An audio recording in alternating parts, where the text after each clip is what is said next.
Next, when we talk about dark reaction, beta, so dark reaction, which is also called as biosynthetic phase, basically is performed in stroma. ये stroma के अंदर होता है और यहाँ पे CO2 का रिडक्शन हो जाएगा to form glucose molecule. You will have glucose synthesis that will take place. Okay, and this what is occurring in stroma, that is with regarding biosynthetic phase, which is nothing but an indirect. It is not directly dependent on light, but it is dependent on the products of light reaction. Light reaction जो चीजें हमको बन के मिलती है, वो सारी चीजों को इकट्ठा लाइट रिएक्शन से जो चीजें हमको मिलती है, उन प्रोडक्ट्स का इस्तेमाल करके डार्क रिएक्शन यानी ग्लूकोज का सिंथेसिस किया जाएगा. So it is ideally not directly dependent on light, whether light हो या ना हो, डार्क रिएक्शन तो होगा ही, बट लाइट रिएक्शन के प्रोडक्ट जरूर उनको चाहिए, बिकॉज उनका ही इस्तेमाल करके it can fix the carbon dioxide. Alright, so it requires NADP and ATP molecules as its reaction. ठीक है, not reaction basically, as its product, basically light reaction के प्रोडक्ट. ठीक है, अब हम थोड़ा और आगे चलते हैं. जो डार्क रिएक्शन होता है वो तीन टाइप के होते हैं. एक जिसको हम कहते हैं C3 साइकिल, एक जिसे हम कहेंगे C4 साइकिल, एंड एक जिसे हम कहते हैं CAM cycle. CAM cycle ideally हमारे नीट के सिलेबस में नहीं है, मतलब एनसीईआरटी में नहीं है ये चीज. एंड एक जिसे हम कहते हैं C2 cycle, which is an optional thing, मतलब partially given in NCERT. Let's try to go ahead in detail one by one. Very firstly, we talk about C3 cycle, which is Calvin cycle. Calvin cycle was discovered by Melvin Calvin along with J.A. Benson. ठीक है, उन्होंने क्या किया था, उन्होंने carbon dioxide जो इस्तेमाल किया था वो रेडियो एक्टिव कार्बन डाइऑक्साइड इस्तेमाल किया था, विच इज C14 का इस्तेमाल किया इन a particular algae which is chlorella. Chlorella को artificially synthesise carbon dioxide which is radio active carbon वाला कार्बन डाइऑक्साइड प्रोवाइड किया और फोटोसिंथेसिस करवाने दिया. जब उसको फोटोसिंथेसिस करवाने दिया तो पता चला कि जो फर्स्ट कंपाउंड बन रहा है वो एक 3 कार्बन कंपाउंड बन रहा है, विच इज फॉस्फोग्लिसरिक एसिड. और ये जो फॉस्फोग्लिसरिक एसिड बन रहा है, काफी सालों तक लोगों को ये लगा कि अगर फर्स्ट टेबल कंपाउंड 3 कार्बन का है तो जो कंपाउंड इस कार्बन को एब्जॉर्ब करता है, यानी रेडियो आइसोटोप वाले कार्बन को एब्जॉर्ब करता है, वो 2 कार्बन का होगा. काफी साल तक ये चीज चलती रही, लेकिन लोगों को ऐसा कोई 2 कार्बन वाला कंपाउंड ही नहीं मिला. तो केल्विन बोला कि छोड़ चल आगे चढ़ते हैं पहले, फिर अपने को अल्टीमेटली पता चल जाएगा कि हो क्या रहा है.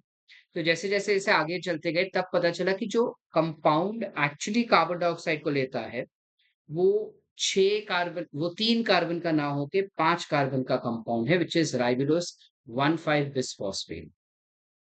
ठीक है, this ribulose 1,5 bisphosphate will take up carbon dioxide molecule to form 3-phosphoglyceric acid, and this step is called as carboxylation, which has been catalyzed by rubisco. It has been catalyzed by rubisco.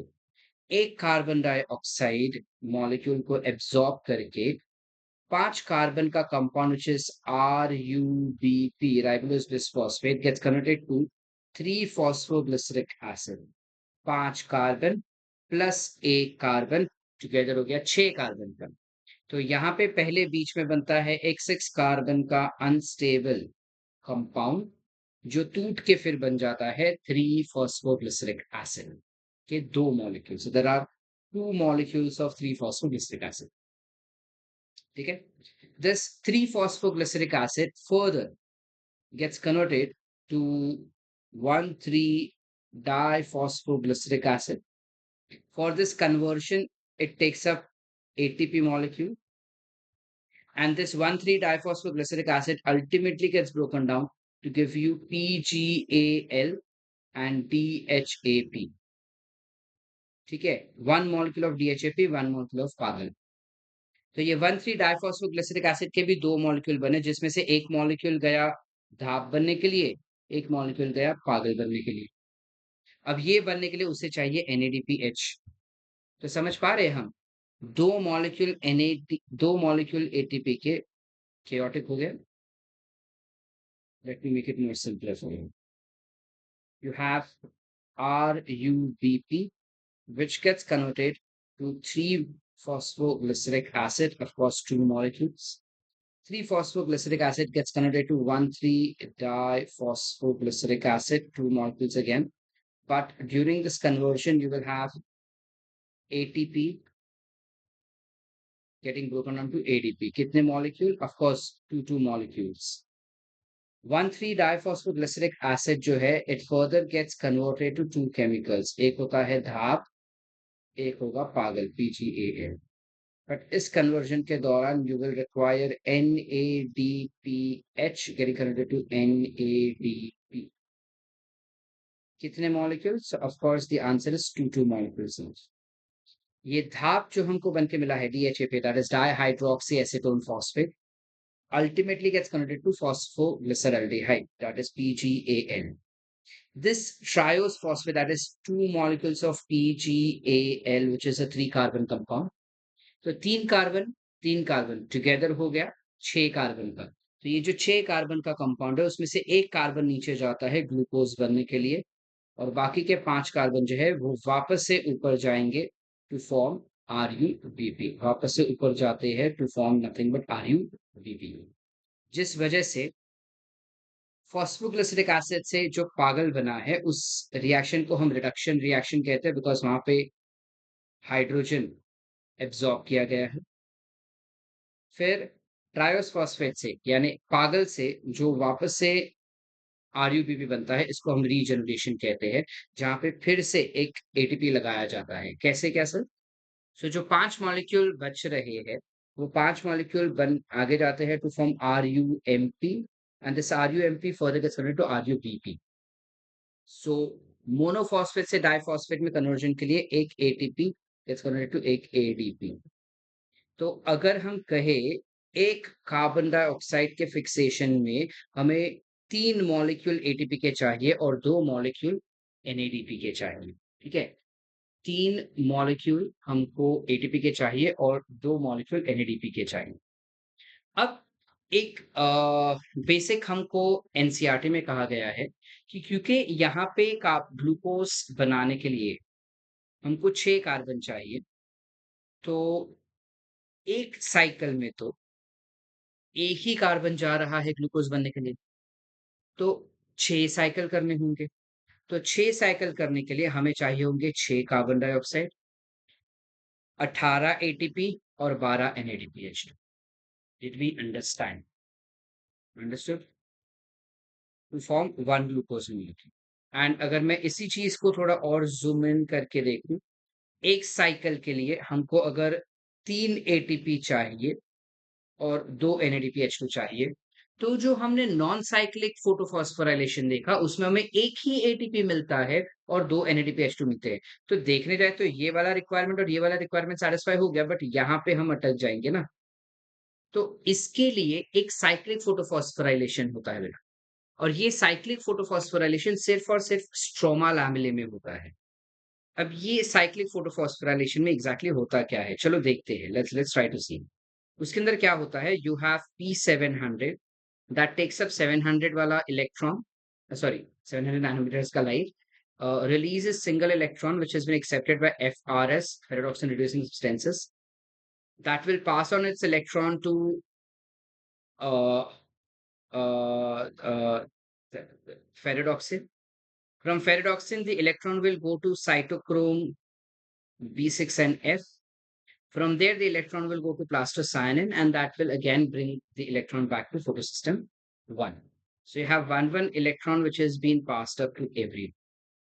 और इस reaction के दौरान यहाँ पे as well as यहाँ पे एक एक ATP रिलीज होता है। So there are 2 ATP released. तो कहा जाता है कि शायद इसी रीजन के वजह से साइक्लिक रिएक्शन हो रहा है, ताकि यहाँ के जो 2 एक्स्ट्रा ATP का रिक्वायरमेंट है वो सेटिस्फाई हो सके। और ये वाला जो साइक्लिक फोटोफॉस्फोराइलेशन है वो कहां पर होता है, तो this basically occurs in stroma lamellae. और क्यों साइक्लिक हो रहा है यहाँ पे, NADPH2 क्यों बन के नहीं मिल रहा है? बिकॉज NADPH2 बनने के लिए जो NADP रिडक्टेज एंजाइम चाहिए वो रिडक्टेज एंजाइम यहाँ पर है ही। ठीक है बेटा, यहां तक क्लियर है? So this is all about C3 pathway that you all need to know. ये C3 pathway जो है ये जनरली सिर्फ उन्हीं प्लांट्स में होता है जिनके अंदर या सिर्फ और सिर्फ टेम्परेट प्लांट्स में ये होता है. This occurs in temperate plants, यानी ऐसे प्लांट्स जो टेम्परेट जोन में ग्रो होते हैं सिर्फ उन्हीं प्लांट्स में ये चीज दिखाई देता है. बाकी किसी प्लांट्स में सिर्फ C3 साइकिल नहीं होगा, उनमें एक और पाथवे होता है. अब वो पाथवे क्या है? अच्छा, वो बाद में देखते हैं. पहले ये देखते हैं कि हमने कहा कि रुबिस्को इज इन्वॉल्व. रुबिस्को का full form is ribulose bisphosphate carboxylase oxygenase. तो जनरली जब कार्बन डाइऑक्साइड का लेवल ज्यादा होगा तब वो अच्छे से कार्बोक्सिलेशन रिएक्शन करेगा और जो हमने देखा वैसा करेगा. लेकिन अगर ऑक्सीजन का लेवल बढ़ गया ना एटमॉस्फेयर में, तो वो C3 पाथवे नहीं करेगा. इंस्टेड ऑफ C3 पाथवे वो कुछ अलग ही रिएक्शन कर देता है. उसका साइकिल ही चेंज हो जाता है, जिसे हम कहते हैं photorespiration. It performs something called as photorespiration. तो नॉर्मली क्या होता है कि RuBP जो है वो कार्बन डाइऑक्साइड ले लेता है रुबिस्को के द्वारा और बनाता है दो मॉलिक्यूल PgA के. यहाँ पर फोटो रेस्पिरेशन में क्या होता है कि RuBP ऑक्सीजन लेता है और 5 कार्बन ही है ना, तो टूट के एक 3 कार्बन का PgA और एक 2 कार्बन का फॉस्फोग्लाइकोलेट बना देता है. ठीक है. अब ये जो फोटो रेस्पिरेशन है ये एक वेस्टफुल प्रोसेस है, यानी यूजलेस प्रोसेस माना गया है. क्यों इसको यूजलेस प्रोसेस माना गया है?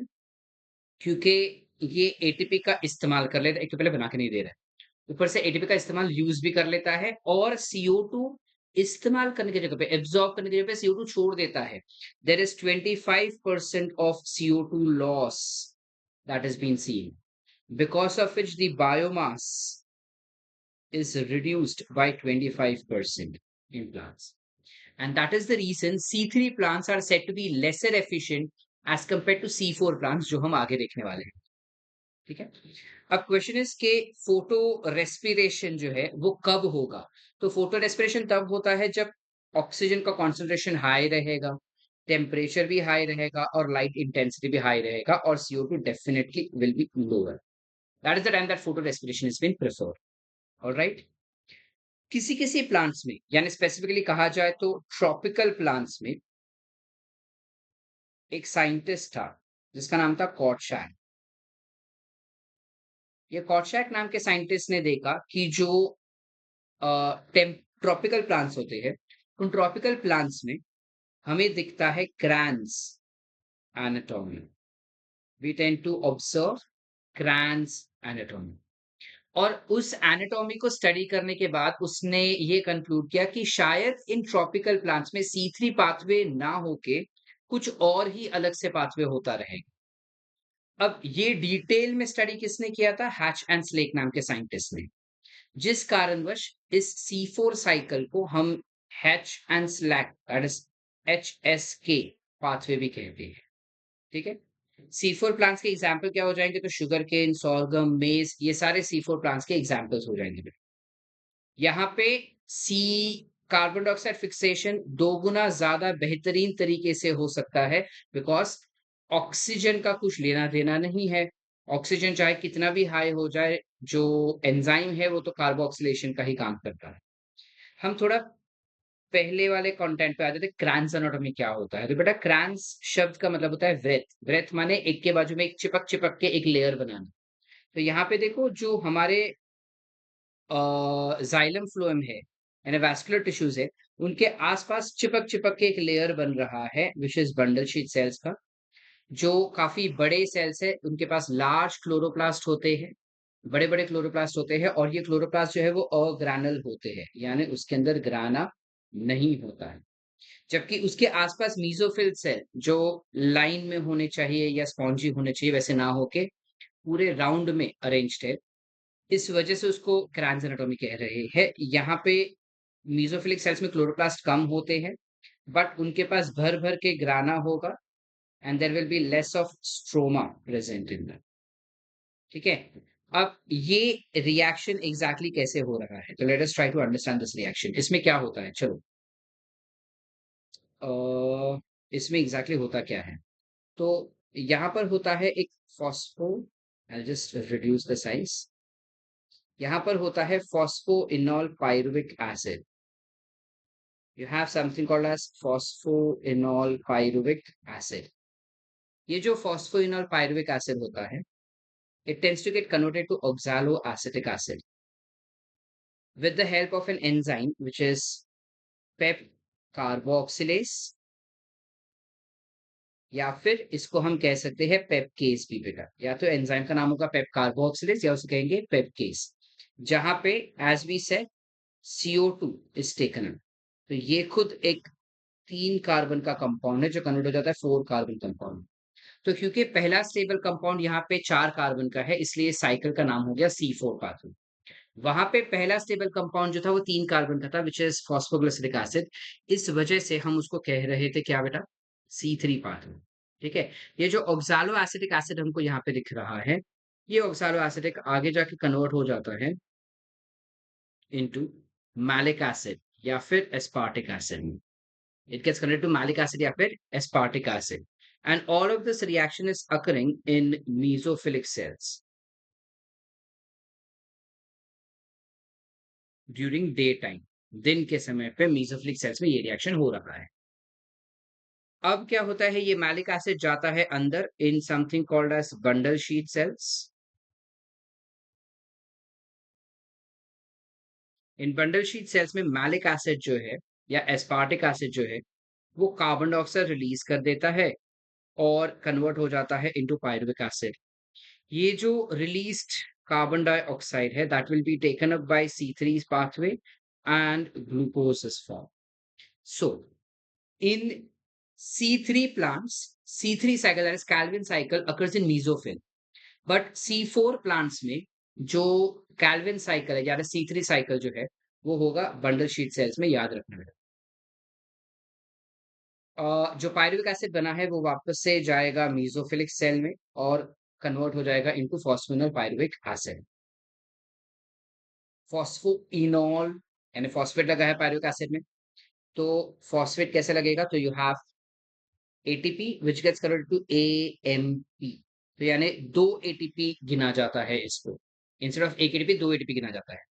तो अगर C3 प्लांट्स में C3 प्लांट्स में अगर एक ग्लूकोज बनाने के लिए अगर एक ग्लूकोज बनाने के लिए हमें 3 ATP और 2 NADPH2 चाहिए इन C3 प्लांट, तो C4 में भी सेम, बट प्लस यहाँ के 2 ATP एक्स्ट्रा चाहिए, यानी टोटली उसको चाहिए रहेंगे 5 ATP and 2 NADPH2 is required for fixation of 1 carbon dioxide molecule. तो ऐसे कितने कार्बन डाइऑक्साइड मॉलिक्यूल चाहिए या कितने साइकिल्स होंगे, 6 साइकिल एज यूजुअल। 6 साइकिल चाहिए तो 12 NADPH2 and 30 ATP molecules are utilized. Alright बेटा।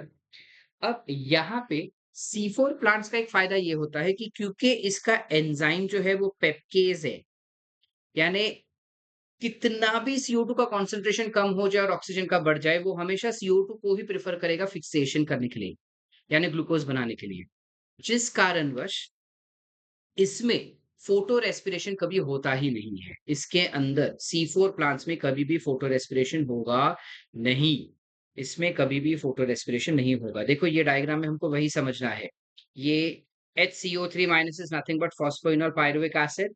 ये फॉस्फोइनॉल पायरुविक एसिड जब कार्बन डाइऑक्साइड को लेगा तो it will get converted to malic acid which is C4 acid, oxaloacetic acid। oxaloacetic acid आगे जाके मैलिक एसिड में कन्वर्ट होगा और मैलिक एसिड CO2 निकालेगा तो बनेगा 3 कार्बन का पायरुविक एसिड। पायरुविक एसिड वापस से जाएगा अंदर और ये पायरुविक एसिड बन जाएगा phosphoenol pyruvic acid, and then you can again have phosphoenol pyruvic acid. समझे?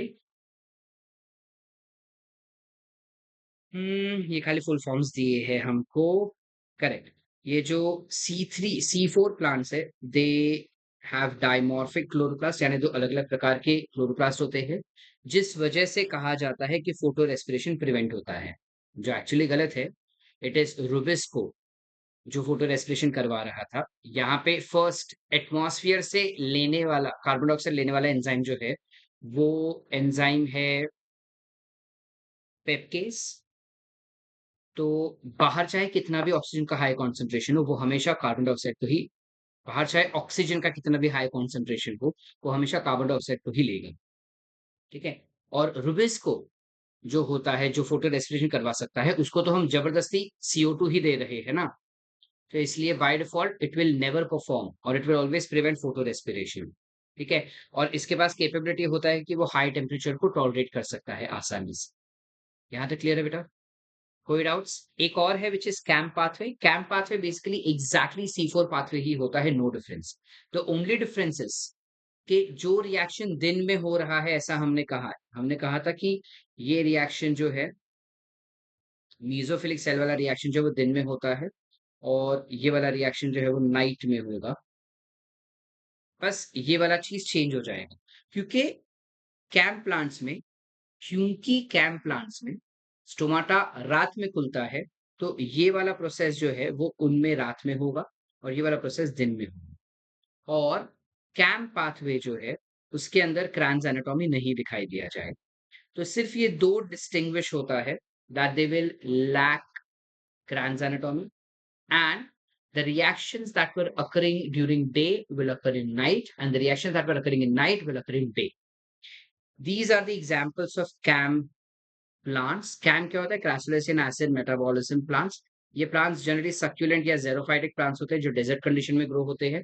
They have the power of tolerating higher water stress and higher temperatures. So these are the examples of them. ये तुम morpho में पढ़ चुके हो.